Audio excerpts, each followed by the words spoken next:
Welcome back to another episode of My Legacy Garage. Today, we're going to learn about sump pumps. Mine quit. I'm going to pull it out, see if I can fix it, or if I just have to put a new one in there. Thing is, it's hard pipe, so I got to saw it out. Well, as you can see, there's a bunch of water in here. So, I've got another little pump in there, pumping some out. In the meantime, we're gonna cut this bad boy so we can get it up and out of here.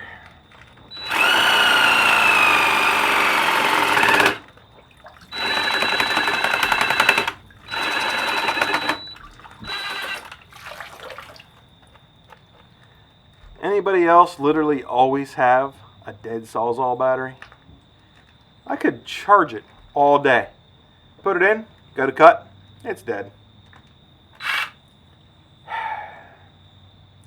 I'll be back. Okay, I've got one fresh off the battery charger. Let's see what that does. Well, that worked better. It's amazing how that works. Now let's pull this guy up out of here. Let's see what we've got.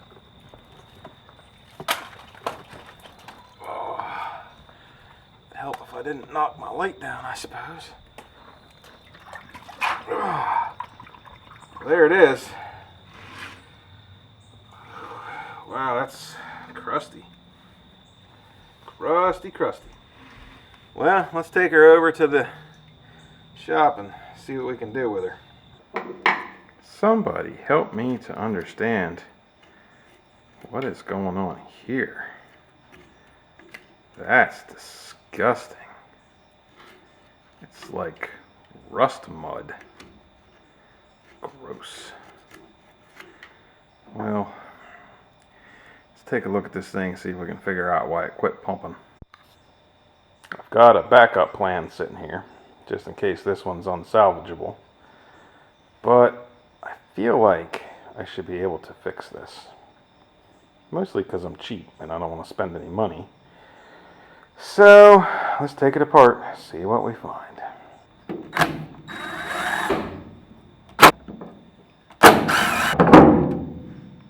I wouldn't exactly call it stellar looking in there, but it's really not bad. It spins freely. I'm thinking we've got a problem up there. Let's plug this thing in and confirm it runs first. I think it's just stopped up. For those of you who may not know, this right here is a float, and there's a switch on that rod on the top, and as this floats up when the water goes up, it turns the pump on. Oh, look at that. It tries to run, but it doesn't actually go.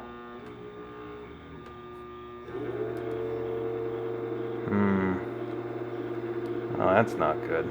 Go ahead and take the top off of it and have a look-see and see if it's full of rust or what's going on that motor doesn't want to turn. Could just be that the motor itself burnt up, which would suck because this thing's only like 2 years old.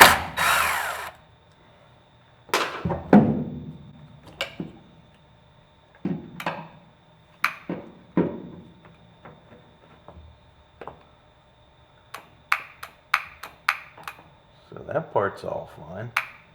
Let's go ahead and put that back together and we'll take the middle section apart.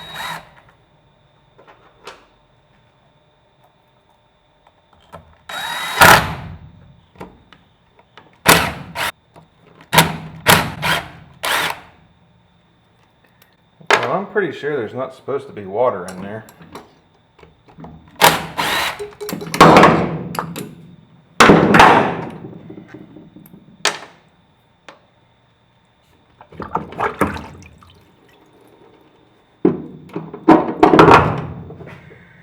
There is definitely not supposed to be water inside the electric motor. That's no bueno.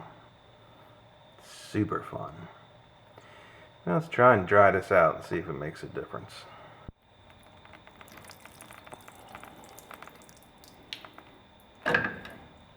Gross. So I can't find a hairdryer.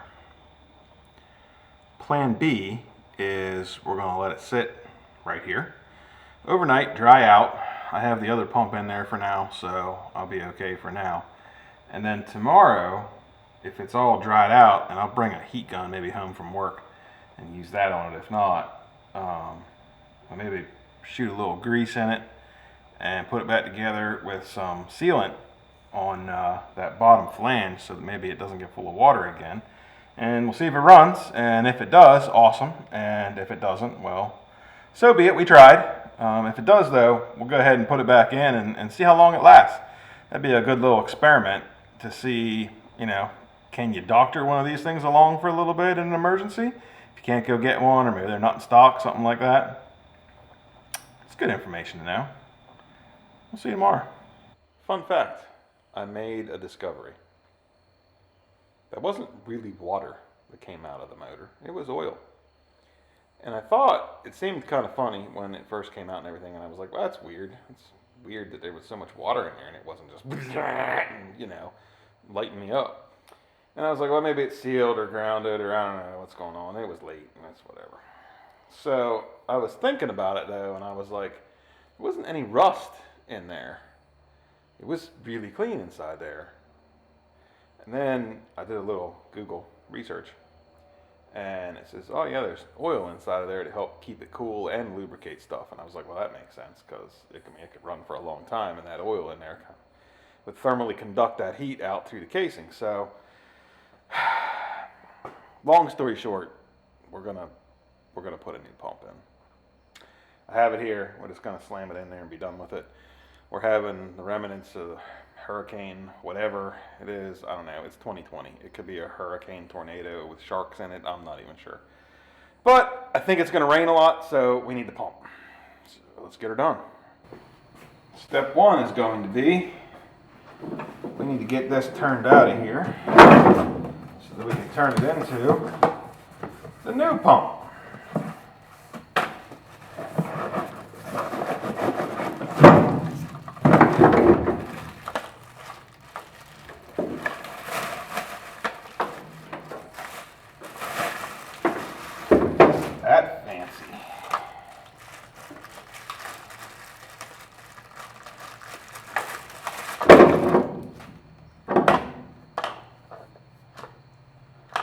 Boy, that's a crazy looking switch.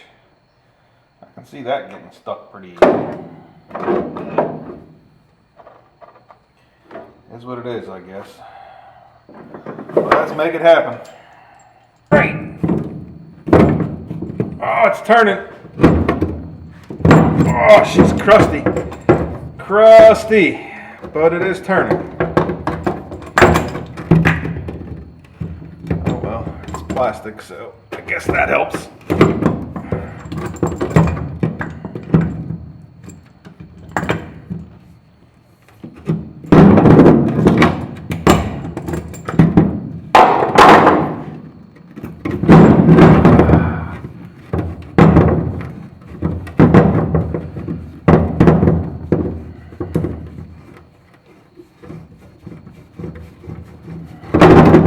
There we go.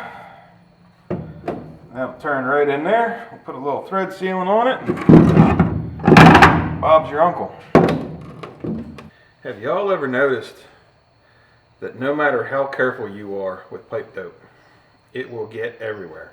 All over the can, everything. I keep it wrapped in a paper towel and it's all over that. I don't understand. I like to, when I'm putting pipe dope or Teflon tape on, go with the threads so that when you're turning it in, it doesn't want to unravel it or work it out. It's not as big of a deal with pipe dope, but it definitely matters with tape.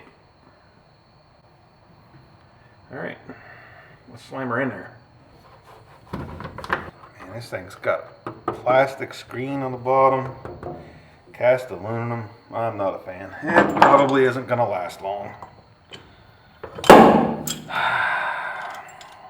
Doing this again in, what, a year? If y'all are finding videos like this helpful, do me a favor and, comment, let me know. I read every comment, every one of them, and I respond to every one of them. I don't think I've missed any. I guess I could have. I mean, I'm not exactly what I would consider super tech savvy, but I can get by. You know, leave a comment. I'd love to hear from y'all. And while you're at it, hit the old like and subscribe button. Never know what's going to break next that I have to fix, and someday it might break in your house, and you'd be like, hey, I know how to fix that. I remember watching it. And it'll save you from having to look it up yourself, too. All right. I'm going to call that good. Let's go put it in. Use the spare pump of mine to bring the water level down to a manageable amount.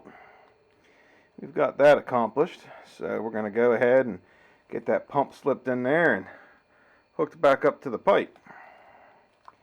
I got a Fernco fitting to hook it back up so I don't have to glue anything. They'll hold just fine. That way it's easier to take in and out if I have a problem in the future. Now then, I want to raise this up a little bit. So what I'm going to do is put some bricks down there in the bottom just to bring that pump up a little, because I suspect that water flows in here at just such a rate that it just couldn't keep up with it. And well, I mean, it kept up with it, but it just ran all the time, which is not good for it. So we're going to try this and see where that puts it at. That seems better. Go ahead and cut her. Unfortunately, I don't have the Sawzall, so we're going to have to do it the old-fashioned way. That sucks.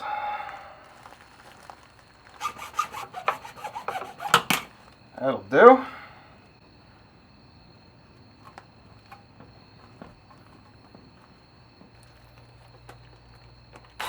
We're cooking with gas.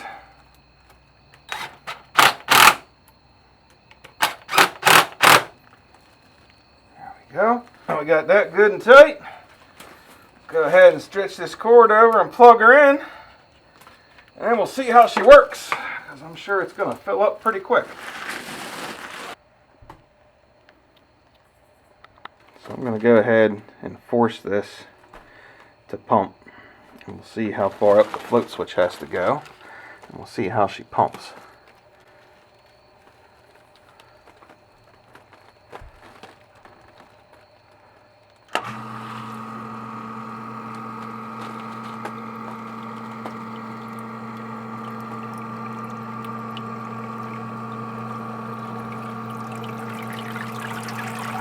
Pump's good. Look at all that water rolling in there. Wow. It's a ton of groundwater here. What a nightmare. There you have it. Installing a sump pump. I forgot to mention, but that big brass goofy thing that was right above where it threaded into the pump, it's a check valve. I had gotten another one just in case that one was bad, but it was fine. I looked up and it wasn't rusty or clogged or anything. So I didn't use it, but you do need one of those. Otherwise, the water that pumped out will just, for the most part, a lot of it will run right back down in the hole, and the pump will run again, and it's a vicious cycle, and next thing you know, the pump's burned up. So hopefully this fixes my problem, at least for a while. I'm going to keep an eye on it and see if raising it up helped, or if it hurt it, or what's going on down there. I guess eventually I'm really going to just have to get the crawl space encapsulated, because there's a lot of water down there. If that pump quits running, it floods pretty quickly. At any rate, I hope you enjoyed the video and it helps you out. Don't forget to like and subscribe, and we'll see you next time on My Legacy Garage.